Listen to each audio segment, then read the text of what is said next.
to shine or make manifest.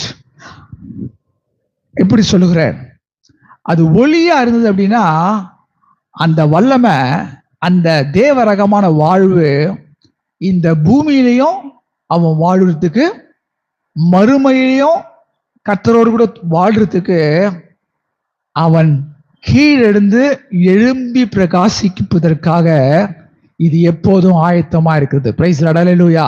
அவன் வாழ்க்கையை பிரதிபலிக்க, அவனை மேல தூக்கி விட. அதனால்தான் பின்னால வாசிக்கிறோம், எந்த மனுஷனையும் உலகத்துல வந்து பிரகாசிப்பிக்கிற மெய்யான ஒளியே அந்த ஜீவ ஒளி. யோவான்லயே வாசிக்கிறோம். அப்போ இந்த ஒளியா மனுஷனுக்கு அது ஒளியா இருக்குது என்ன அர்த்தம்னா, நான் ரெடியா இருக்கிறேன், நான் ரெடியா இருக்கிறேன். எப்போ நீ இடம் கொடுக்குறியோ, மனிதர்கள் எப்போது அவருக்கு இடம் கொடுக்கிறார்களோ அப்போதே இந்த தேவரகமான வாழ்வு இயற்கைக்கு மேற்பட்ட விதத்திலே அவனுக்குள்ளே அந்த வல்லமை இறங்கி அவன் வாழ்க்கையை கீழே இருந்து என்ன செய்கிறது, அப்படியே மேல தூக்குது. பிரைஸ் தி லார்ட், ஹல்லேலூயா. அவனை கீழே அழிவில் இருந்து மேலே உயர்த்துகிறது. பிரைஸ் தி லார்ட், ஹல்லேலூயா. அவனுடைய வாழ்க்கையிலே அவன் எழும்பி பிரகாசிக்க உதவி செய்கிறது. கரனை தட்டி கர்த்தரை மையப்படுத்துவோமா, ஹல்லேலூயா. அவன் எழும்ப செய்கிறது. அதுதான் அந்த ஒளி பிரகாசிக்கிறது. என்னன்னா ரெடியா இருக்குது.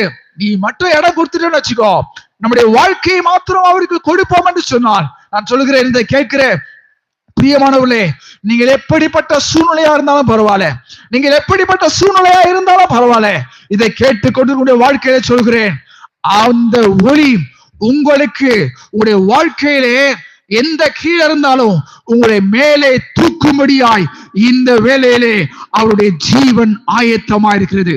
அந்த தேவரகமான ஜீவன் எப்படிப்பட்ட சூழ்நிலையா இருக்கலாங்க, கீழே முடிஞ்சிடோன்னு யோசிக்கலாம், பயப்படாதீங்க. நான் சொல்கிறேன், கர்த்தர் உங்களோடு கூட பேசிக் கொண்டிருக்கிறார். கீழே இருக்கிற நீங்கள் உங்களை மேலே உயர்த்தும்படியாக, நீங்கள் உங்கள் வாழ்க்கையிலே பிரகாசிக்கும்படியாக நான் சொல்கிறேன். மரணத்துக்கு நேராய் போய்கொண்டிருக்கிற குடும்பம், மரணத்துக்கு நேராய் போய்கொண்டிருக்கிற வாழ்க்கை, நான் சொல்கிறேன், அந்த மரண விளிம்பிலிருந்து மேலே எழுந்து வர முடியும். இந்த வேலையில் ஹல்லேலூயா. எழுந்து வருவது மாத்திரமல்ல, நீங்கள் கடவுளுடைய வாழ்க்கைக்காக உங்கள் இந்த பூமியிலே நீங்கள் ஒரு வாழ்க்கையிலே எழுந்து பிரகாசிக்க முடியும். எழுந்து பிரகாசிக்கும்படியாக அந்த ஜீவன், அந்த வல்லமை உங்களுக்கு கொடுக்கும்படியாக அவர் ஆயத்தமா இருக்கிறார். நான் சொல்கிறேன், இதை கேட்கிற நீங்கள் அந்த வல்லமைக்கு இடம் கொடுங்க, அந்த ஜீவனுக்கு இடம் கொடுங்க. ஆண்டவரே, என் வாழ்க்கையை கொடுக்கிறேன், என் குடும்பத்தை கொடுக்கிறேன் அப்பா. என் வாழ்க்கை குடும்பம் எல்லாம் அழிவுக்கு நேராய், வேதனைக்கு நேராய், கண்ணீருக்கு